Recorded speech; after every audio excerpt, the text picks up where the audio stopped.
하나님 말씀은 창세기 13장 14절 끝절 18절까지 창세기 13장 14절 봉독해 드립니다. 롯이 아브람을 떠난 후에 여호와께서 아브람에게 이르시되 너는 눈을 들어 너 있는 곳에서 동서남북을 바라보라. 보이는 땅을 내가 너와 내 자손에게 주리니 영원히 이르리라. 내가 내 자손으로 땅에 띠끌 같게 하리니 사람이 땅에 띠끌을 능히 셀 수 있을진데 내 자손도 세리라. 너는 일어나 그 땅을 종과 행으로 행하여 보라. 내가 그것을 내게 주리라. 이에 아브람이 장막을 옮겨 헤브론에 있는 마므레 상수리 수풀에 이르러 거하며 거기서 여호와를 위하여 단을 쌓았더라. 아멘. 오직 예수님밖에 없습니다. 옆에 있는 분들과 인사하겠습니다. 세상이 아름다운 것은 당신이 아름답기 때문입니다.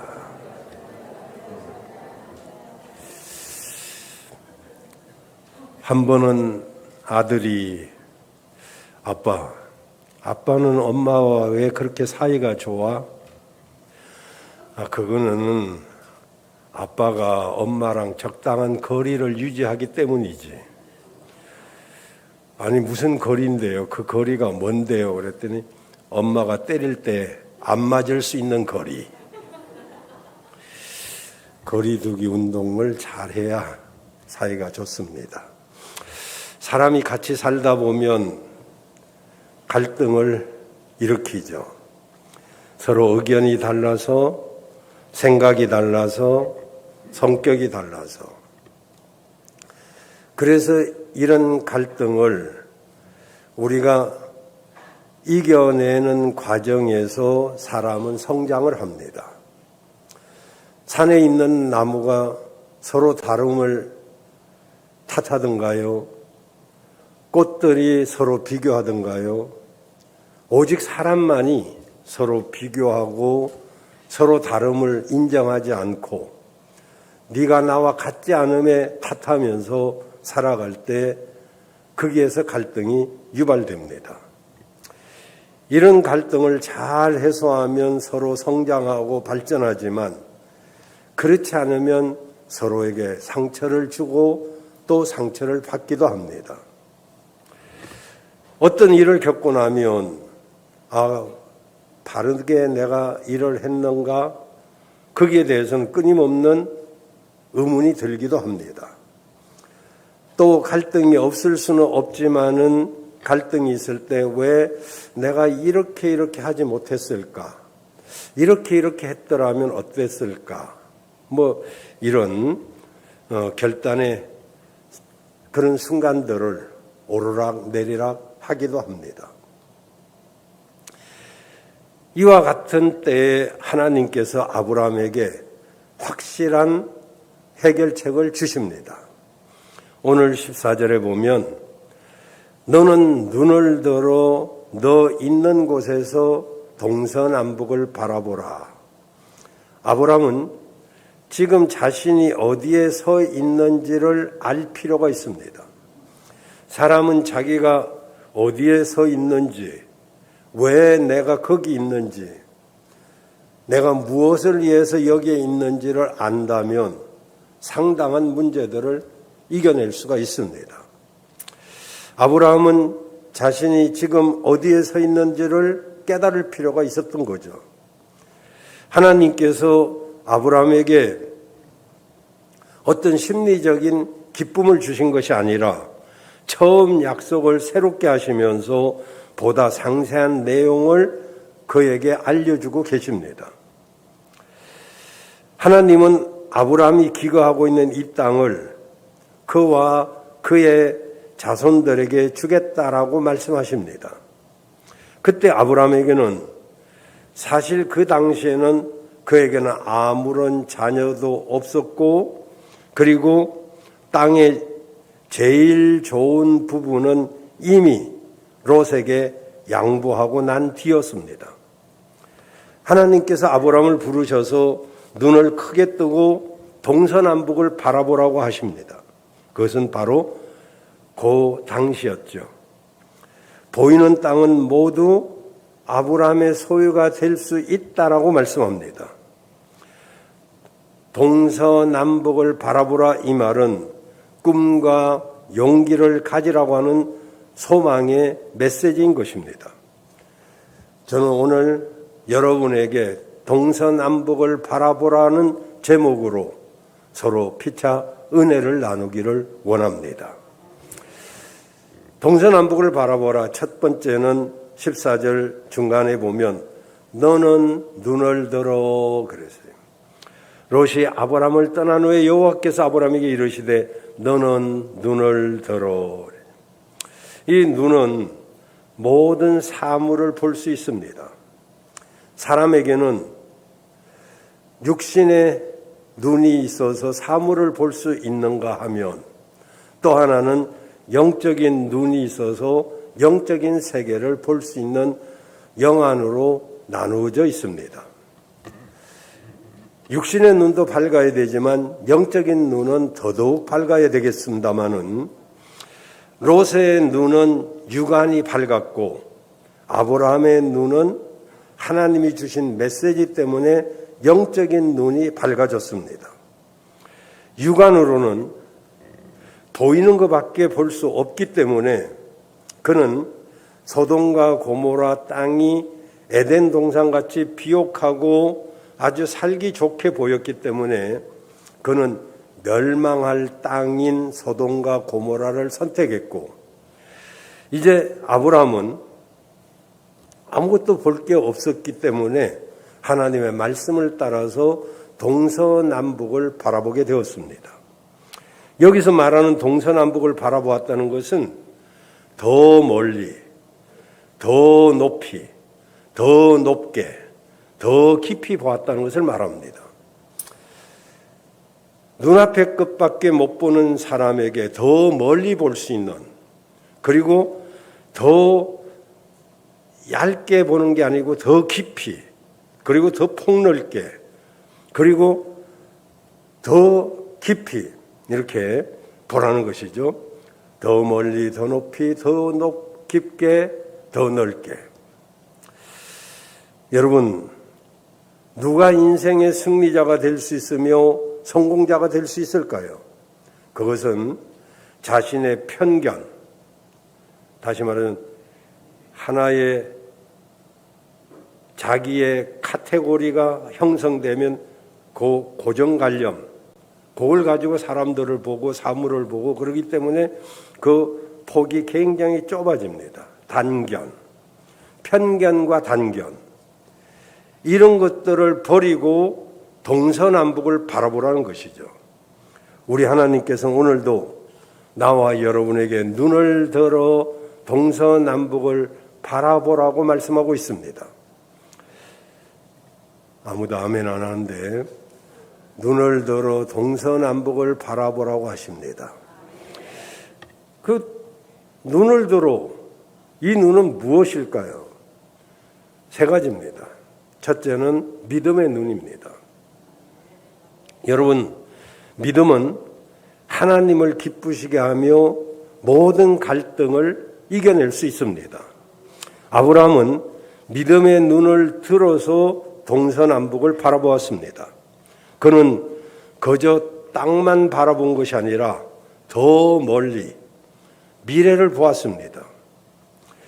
아브라함은 시야에 들어온 모든 지경에서 지금은 아무것도 손에 잡히는 것도 없고 귀에 들리는 것도 없고 눈에 보이는 것은 없지만은 믿음이란 무엇입니까? 히브리서 11장 1절에 보면 믿음은 바라는 것들의 실상이요 보지 못하는 것들의 증거라고 그랬습니다. 지금은 손에 잡히는 거 없고 눈에 보이는 것도 없고 귀에 들리는 거 없어도 그것이 현실로 이루어질 것을 믿음으로 내다보는 것입니다. 그러면 실제로 이루어진다는 것이죠. 그래서 아브라함은 지금 아무것도 볼 게 없지만은 저 푸른 초원 위에서 우리 아이들이 뛰놀 것을 바라보고 그리고 그 하나님이 주시는 놀라운 축복을 믿음으로 바라보게 된 것입니다. 창세기 15장 6절에 보면 하나님의 말씀이 이상 중에 아브라함에게 임했을 때도 아브라함이 여호와를 믿으니 하나님께서 그것을 그의 의로 여겨주셨다라고 말씀하고 있습니다. 우리의 믿음을 통해서 하나님이 의로 여겨주셨다는 것이죠. 여러분, 믿음만이 이기게 되는 줄로 믿습니다. 믿음만이 기적을 가져오는 줄로 믿습니다. 그 믿음이 아니면 세상을 이길 수도 없고 믿음이 아니면 기적도 일어날 수가 없는 것입니다. 그래서 마가복음 11장 23절에 보면 내가 진실로 너희에게 이르노니 누구든지 이 산더러 저 바다에 던지오라 하면 마가복음 11장 23절 이하에 있어요. 그 말하는 것이 이루어질 줄 믿고 마음에 의심하지 아니하면 그대로 되리라 그랬어요. 물론 여기 사는 문제를 말합니다. 어떤 문제, 큰 산. 그 문제를 던져버리는 거죠. 누구에게? 하나님께 던져버리면 그대로 이루어진다는 거예요. 믿으시길 바랍니다. 믿음으로 홍해가 갈라졌고 믿음으로 요단을 건널 수 있었고 믿음으로 여리고성이 무너졌습니다. 여러분, 믿음만이 이기는 줄로 믿습니다. 여러분, 오늘 믿음의 눈이 열려서 더 멀리, 더 넓게, 더 깊이, 더 높이 보시는 여러분 되시길 바랍니다. 두 번째, 너는 눈을 들어, 이 말은 비전의 눈으로 보라는 것이죠. 잠언서 29장 18절에 보면 묵시가 없으면 백성이 방자에 행하거니와 그랬어요. 여기 묵시란 모든 것을 분명하게 보는 비전을 말합니다. 이 비전은 우리를 축복의 세계로 이끌어 갑니다. 그런데 사람들은 흔히 생각하기를 자신이 비전을 가지면 비전을 자기가 이끌고 가는 줄 알지만, 그러나 자신이 비전을 이끌고 가는 게 아니라 비전이 그 사람을 이끌어 가는 것입니다. 그래서 욕심장이 실패자의 주머니에는 욕심이 들어있고 성공하는 사람의 주머니에는 비전이 들어있는 것입니다. 여러분, 하나님께서는 우리에게 비전을 주시는 분인 줄로 믿습니다. 다 비전을 주셔요. 얼마나 정확하게 주시냐면 요엘서 2장 28절에 보면 그 후에 마지막 시대에 내가 내 신을, 바로 성령님이십니다, 만민에게 다 주신다는 거예요. 그래서 너희 자녀들은 장래일을 말할 것이고 너희 늙은이들은 꿈을 꿀 것이고 너희 젊은이들은 이상을 볼 수 있다라고 말합니다. 다시 말하자면 노인도 꿈을 꿀 수 있고 젊은이는 이상을 가질 수 있고 자녀들은 장래의 일을 말할 수 있다는 것이죠.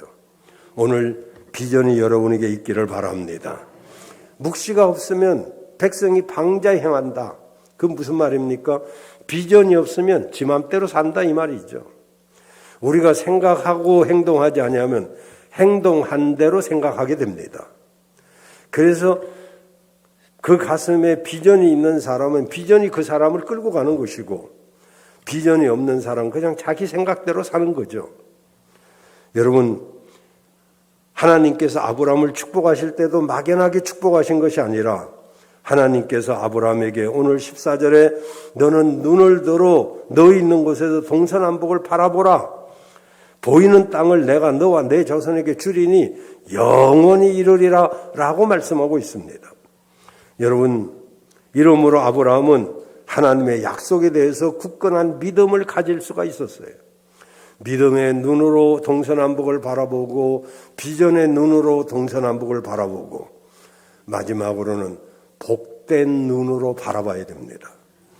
어떤 사물을 볼 때 사람은 이 눈이 흰 자위와 검은 자위로 구성이 되어 있습니다.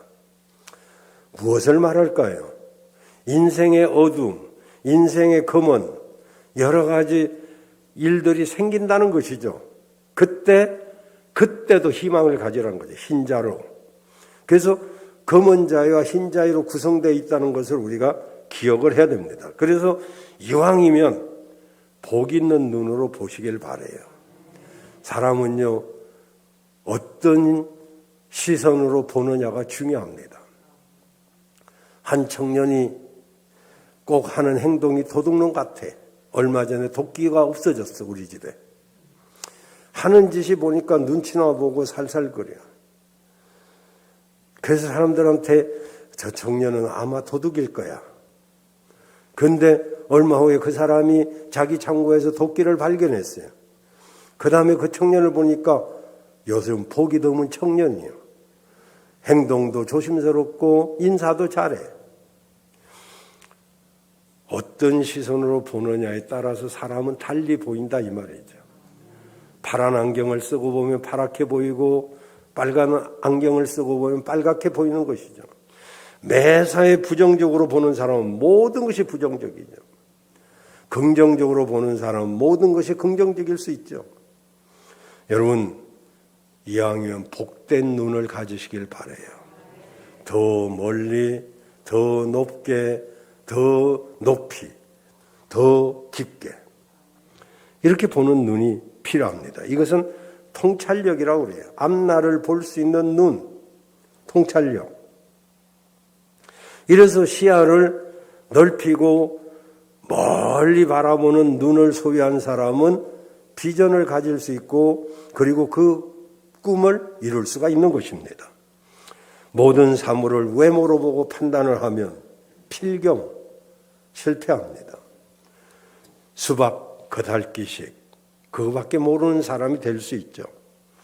여러분, 꽃 속에 있는 꿀을 볼 수 있고 조개 안에 있는 숨겨진 진주를 볼 수 있어야, 그래서 말씀 속에 숨겨진 보화를 볼 수 있어야 그 말씀에서 우리가 은혜를 받는 것이지, 그게 아니고 그것을 전하는 사람이나 어떤 내 감정으로 말씀을 대하면 하나님의 은혜가 어디로 갔겠어요? 그런 사람은 은혜하고는 거리가 멀 수밖에 없는 것이죠. 영원한 것을 볼 수 있는 눈이 복 있는 눈인 줄로 믿습니다. 여러분, 태아는 분명한 생명체이지만 바깥 세상을 볼 수 없습니다. 태아가 바깥 세상을 못 본다고 바깥 세상이 없는 것이 아니죠. 뱃속에 있는 어린아이는 엄마를 볼 수가 없습니다. 그가 태어나야 엄마를 볼 수 있습니다. 거듭나지 않은 사람은 하나님을 볼 수 없습니다. 그가 영적으로 거듭나야 하나님을 볼 수 있는 것이죠. 여러분, 이왕이면 눈을 들어 보시길 바랍니다. 믿음의 눈으로 보시고 비전의 눈으로 보시고 복된 눈으로 보시기를 바랍니다. 오늘부터 모든 것을 복된 눈으로 바라보면 여러분의 삶이 달라지기 시작할 것입니다. 아, 정말 살만하구나, 괜찮구나, 이렇게 느껴지기 시작해요. 두 번째로는 너는 눈을 들어, 그 다음에 뭡니까? 14절에 보면 너 있는 곳에서 그랬어요. 너 있는 곳에서. 자기에게 주어진 그 환경에서 보라는 것이죠. 아브라함의 환경은 굉장히 부족한 환경입니다. 이 말씀은 바로 최선을 다하라 라고 하는 의미입니다. 사도행전 17장 26절에 보면 인류의 모든 족속을 한 혈통으로 하나님이 만드셨는데 그 후에 온 땅에 거하게 하시고 저희의 연대를 정하시고 거주의 경계를 하나셨다 그래요. 여러분, 모든 국가의 경계와 개인의 거주 이런 것들을 다 하나님이 인도하고 계시다는 것이죠. 고구려 900년, 신라 천년, 고려 500년, 이시조선 500년 이런 연대를 전부 하나님이 정하시고 장딱같이 생긴 중국 땅, 그리고 호랑이같이 생긴 우리 한반도, 물론 토끼 같다고 일본 사람들이 세뇌를 해서 토끼같이 생기기 것 같지만 사실은 호랑이 형상입니다. 물론 저는 우리나라 지도를 놓고 보면 기도하는 소녀의 모습으로 보여요. 제주도에는 신발 벗어놓고 이렇게 꿇어 엎드려 있는 것으로 딱 볼 수 있습니다. 물론 보는 눈에 따라서 다르니까. 이런 거주지의 경계를 누가 정하셨습니까? 하나님이 정하셨다는 거예요. 여러분, 우리가 이 시대에 태어난 거, 여러분이 시대를 골라서 이 시대에 태어났습니까? 물론 우리 시대는 좋은 시대라고 할 수 있지만 이 나라 여러분이 골라서 태어났습니까? 이 사람 아빠 해야 되겠다, 저 사람 엄마 해야 되겠다 골라 태어났습니까? 이 시대에 사는 거, 이 나라에 사는 거, 우리 부모 밑에서 내가 태어난 거 나하고는 아무 상관이 없어요.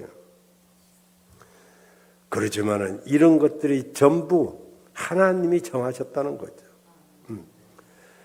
아멘 하시는 분은 그래도 감사하는 것이지만, 아멘 안 하시는 분은 나도 아빠 찬스, 엄마 찬스 있으면 좋을 텐데, 아마 이런 생각이 더 많겠죠. 내가 대전에 사는 거, 그리고 우리 교회 목양교회 다니는 거 우연인가요? 그것을 모르는 사람은 어딜 가도 다 그냥 방자에 행할 수밖에 없습니다. 너 있는 곳에서 왜 우리가 있는 이 자리에 왜 있는지 기어코 자기 자리로 찾아오는 사람도 있고, 너 있는 곳에서 뭐 하라고요? 최선을 다하라는 거죠. 자기 있는 곳에서 최선을 못하는 사람은 어디 간들 최선 다하겠어요? 사람이 있는 곳은 다 똑같은데 이 사람 있는 문제 저 사람에게는 없나요? 이곳에 있는 문제 저곳에는 없나요? 어디 가든지 그 사람은 환영받지 못하고 그것에서도 최선을 다 못합니다.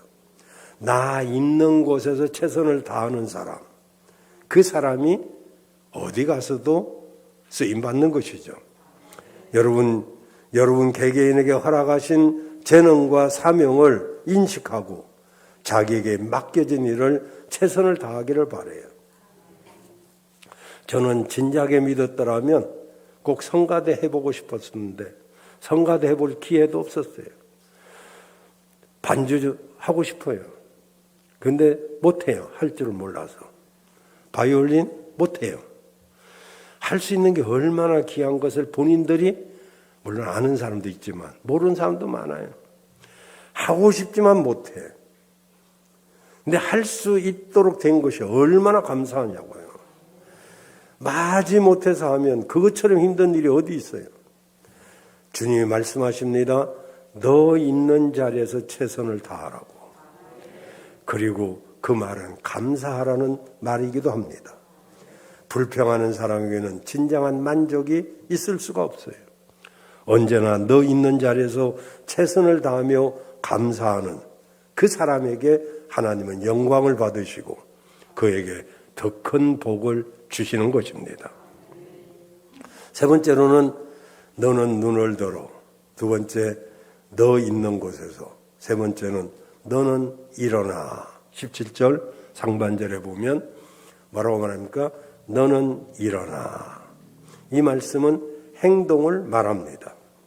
여러분 아무리 좋은 계획이 있어도 아무리 좋은 꿈이 있어도 그 자리에 있으면 밤낮 꿈만 꿉니까?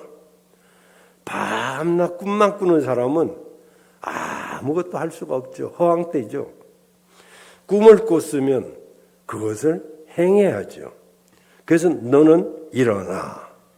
그 허황된 꿈에 머물면 안 됩니다. 마음만 먹고 실행하지 못하면 그 결과는 전혀 있을 수가 없습니다. 교회 일은 말만 하고 가만히 앉아 있는 곳이 아닙니다. 일어나서 부지런히 움직여야 됩니다. 부지런히 움직이면 살고 누워 있으면 죽는 것입니다. 근데 일어나. 뭘 가지고 일어납니까? 여기 너는 일어나 이럴 때 첫째 믿음을 가지고 일어나라는 것입니다. 게으름과 시험은 우리를 주저앉혀요. 시험이 들면 다 주저앉습니다. 시험 들었는데 일어나서 활동하는 사람 봤습니까? 활동하면 나쁜 쪽으로 막 전화하고 모이고 나쁜 쪽으로 활동하겠지. 근데 시험 들고 게으르면 주저앉을 수밖에 없어요. 그러나 믿음은 일어나게 만듭니다.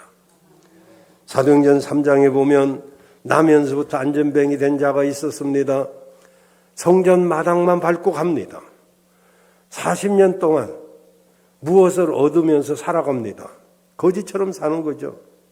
그때 요한과 베드로가 그 거지를 보고 사도행전 10장 3절 이하에 보면 은과 금은 내게 없거니와 내게 있는 것으로 내게 주노니 곧 나사렛 예수의 이름으로 일어나 걸어라 할 때 은으로도 금으로도 돈으로도 할 수 없었지만 예수의 이름으로 안전병에 고침을 받자 그는 성전 안으로 깊이 들어가 하나님을 찬양하고 영광을 돌려드립니다. 오늘도 마당만 밟고 가는 사람이 한 사람도 없기를 바라고 믿음을 가지고 일어나기를 바랍니다. 그래서 로마서 12장 11절에 보면 여러분 부지런하여 게으르지 말고 열심을 품고 주를 섬기라고 말씀하고 있습니다. 여러분 우리 모두가 믿음을 가지고 일어나야 될 줄로 믿습니다. 두 번째는 교회를 중심으로 일어나야 돼요. 가나안 땅을 향하여 전진하던 이스라엘 백성들 구름기둥과 불기둥의 인도함을 받습니다. 그래서 그 인도함을 받는데 한가운데 성전을 두고 동서남북으로 성전을 중심으로 해서 살아갑니다. 그런데 구름기둥이 움직이면 그 이스라엘 백성들이 보따리를 싸가지고 구름기둥을 따라서 가야 됩니다. 그런데 희한하게도 이제 이삿짐을 풀어서 여기 이제 살란가 보다 하고 푸는데 그 이튿날 구름기둥이 움직이는 거예요. 그럼 부랴부랴 막 또 살림살이를 쌓야죠. 그 어제 풀어갔다가 낭패를 당한 경험이 있기 때문에 오늘 어느 장소에 구름기둥이 섰으면 이제 안 풀죠. 이제 또 싸게 될지도 모르니까. 그런데 막 1년, 2년 그 자리에 있는 거예요. 말이 그렇지 얼마나 진짜 속된 말로 미치고 팔짝 뛸 일이잖아요. 아니 움직이는 대로 따라가야 되는데 조금 실랑가 보다 하고 살림살이를 폈는데 구름기둥이 그 이튿날 움직이면 부랴부랴 막 보따리를 싸야 되잖아요. 그래서 이제 다시 보따리를 이제 싸는 게 얼마나 번거로워요. 이삿짐 한번 해보면. 그래서 이제 안 풀고 있는데 1년, 2년 거기서 있으면 그러니 불평이 없을 수가 없죠. 이 광야 여행길을 지친 몸을 좀 쉬려고 하는데 구름기둥이 움직이고 또 움직일란가 했더니 1년, 2년 가고 그러니 참 힘들죠. 원망과 불평 할만하다 그런 생각이 듭니다. 그런데 하나님께서는 여러분 계속해서 그들을 그런 식으로 훈련을 하십니다. 왜 그럴까요? 원망, 불평 끝내게 하려고. 보세요. 원망, 불평이 끝나는 순간 그들은 가나안 땅에 들어갈 수가 있었습니다. 그게 40년 만입니다. 다시 말하면 40년이 되어서 들어간 게 아니고 원망, 불평이 끝나는 그 시간이 40년이었더라 이런 얘기예요. 그래서 원망, 불평이 속히 끝나면 속히 복을 받을 텐데 그것이 길면 그의 복은 그냥 겉으로 복은 있을지 몰라도 진정한 복은 받을 수가 없는 것입니다. 여러분 이왕이면 교회 중심으로 일해야 됩니다. 우리가 왜 우연히 이 교회에 왔습니까? 이 교회에 오려면 수많은 교회를 거쳐야 오는 사람들도 여러분들이 계셔요. 하나님이 우리나라에 이 시대에 태어난 것이 우연이 아니라면 하나님이 우리 교회에 보낸 것도 결코 우연이 아닐 것입니다. 브리스길라와 아굴라 부부처럼 끝까지 교회를 위해서 충성하는 그런 사람들이 되기를 바랍니다. 그리고 일어나서 이 말은 하나님이 공급해 주시는 힘으로 일어나라는 것입니다. 베드로전서 4장 11절에 보면 만일 누가 말하려면 하나님이 말씀을 하는 것처럼 하고 만일 누가 봉사하려고 하면 하나님이 공급하시는 힘으로 하는 것 같이 해라. 여러분 우리가 주의 일을 하는데 우리 힘으로 하죠. 사실은. 그런데 우리 힘으로 했다라고 생각하면 그 순간 시험 듭니다. 왜냐하면 내가 이만큼 했는데 이만큼 교회를 위해서 충성하고 애썼는데 왜 목사는 안 알아줘? 왜 성도들은 나를 안 알아줄까? 여러분 사람이 알아주기를 바란다면 이미 그 사람 상은 끝난 것입니다. 만일 누가 말을 하려면 하나님의 말씀을 하는 것처럼 하면 저도요. 그죠? 그냥 강단에서는 말 잘할 거 아니겠어요? 집에 가면 승질 낼 수도 있겠죠. 요새는 승질 낼 사람도 없어요. 혼자 있기 때문에. 그러죠. 근데 하나님 말을 하는 것처럼 하면 함부로 못하죠.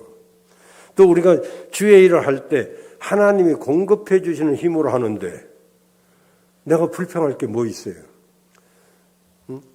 하나님이 나 같은 사람을 쓰시기 위해서 이렇게 할 수 있도록 하시는구나 하면 감사밖에 없죠. 여러분 하나님이 주시는 힘으로 하는 것입니다.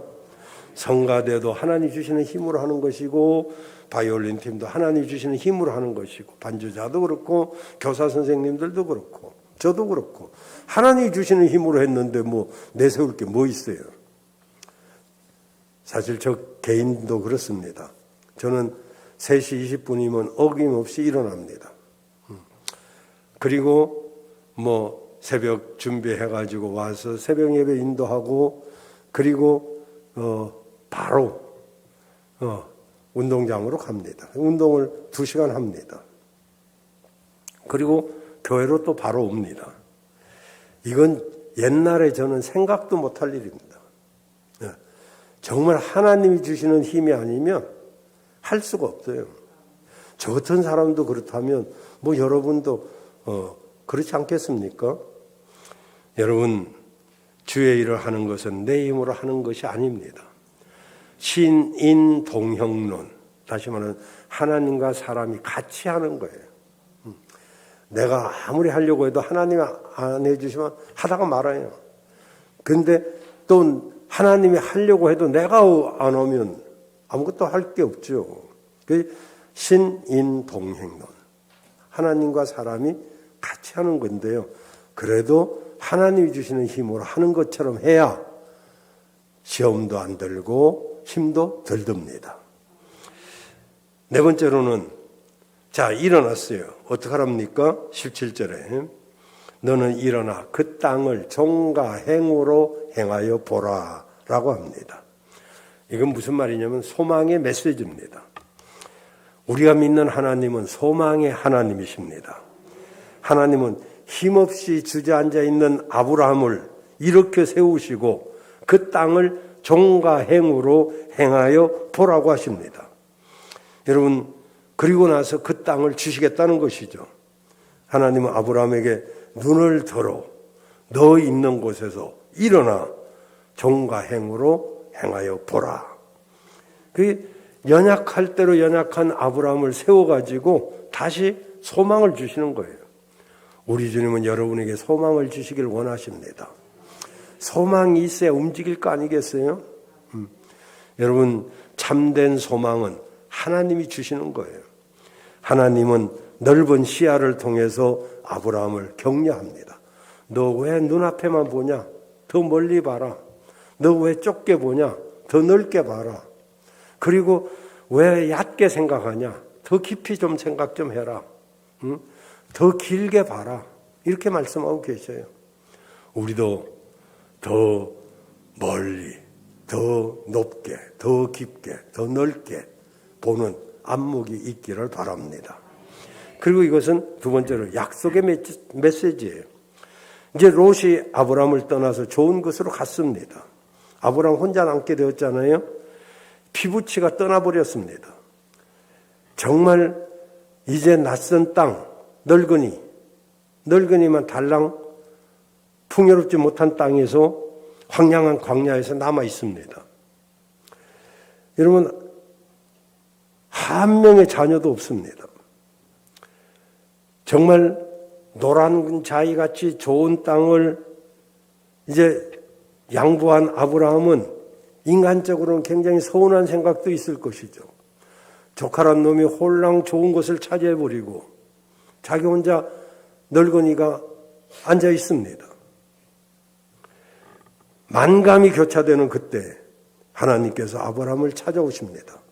그리고 말씀하십니다. 너는 눈을 들어 너 있는 곳에서 동서남북을 바라보라. 너는 일어나서 종과 행으로 향하여 보라. 바로 하나님의 약속을 붙잡으라는 것이죠. 사람 보지 말고 환경 보지 말고 하나님의 약속을 붙잡으라는 것입니다. 하나님은 우리를 한 번도 실망시킨 적이 없어요. 하나님 그분은 여러분을 실망시키지 않을 줄로 믿습니다. 마지막으로 이렇게 하니까 아브라함의 복을 받습니다. 아브라함이 받은 복은 이루 말할 수 없이 큰 것입니다. 여러분, 갈라디아서 3장 14절 이하에 제가 아브라함의 복을 설명했죠. 아브라함의 복은 개인의 복, 개인이 잘 되는 복이고, 보세요.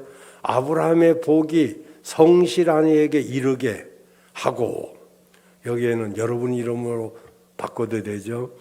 예수 그리스도 안에서 아브라함의 복이 성실한 이에게 미친 게 아니고 이르게 한다. 나한테 오게 한다. 그런데 아브라함의 복보다 우리가 더 플러스 되는 것이 믿음으로 말미암아 성령의 약속도 받는 것이죠. 그래서 이 복이 5가지입니다. 개인이 잘 되고, 가문이 잘 되고, 가정이 잘 되고, 가문이 잘 되고, 민족이 잘 되고, 열방이 잘 되는 것. 그런데 여기 오늘 본문에는 개인의 복만 말씀하고 있어요. 첫째, 복이 뭐냐면 하나님이 함께 해주는 것입니다. 14절에 보면 롯이 아브라함을 떠난 후에 하나님께서 아브라함에게 왔다.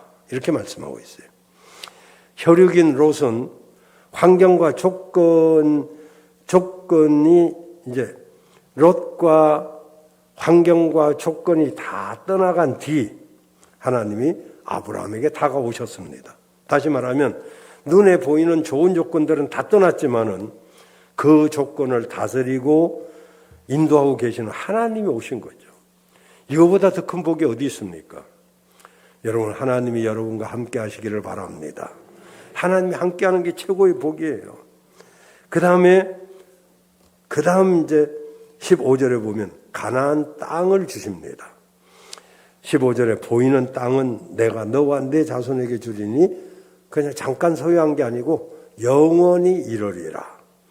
약속의 땅 가나안 땅에 대한 그의 비전이 믿음대로 될 것이다. 이렇게 축복해 주십니다. 이 복을 아브라함이 받은 줄로 믿습니다. 마지막으로는 자녀의 복입니다. 16절에 보시면 내가 네 자손으로 땅에 띠끌 같게 하리니 땅에 띠끌을 능히 셀 수 있을진데 네 자손도 셀 수 있을 것이다. 못 센다 이 말입니다. 이스라엘 백성들 그리고 영적인 아브라함의 자녀들 어떻게 셀 수가 있겠어요? 어마어마하죠. 여러분, 자식처럼 키우고 보살폈던 롯이 아브라함을 떠난 뒤에 하나님은 땅에 띠끌같이 수많은 그런 영적 자손, 육적 자손을 하나님이 아브라함에게 주셨어요. 그런데 롯에게 땅을 주신다는 약속은 없었습니다.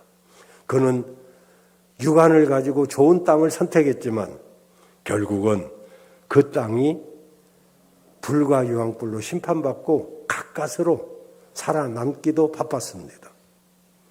이제 여러분이 공식 하나를 드립니다. 믿음의 공식이에요. 불신앙 플러스 불순종. 마침내 빈손이지만 믿음 플러스 순종 플러스 감사는 충만한 복입니다. 저는 여러분이 충만한 복을 받기를 바랍니다. 오늘 더 멀리 보는 여러분의 시선이 열려지기를 바라고 더 넓게, 더 깊게, 더 높이 보는 그런 축복이 여러분 모두에게 있기를 바랍니다.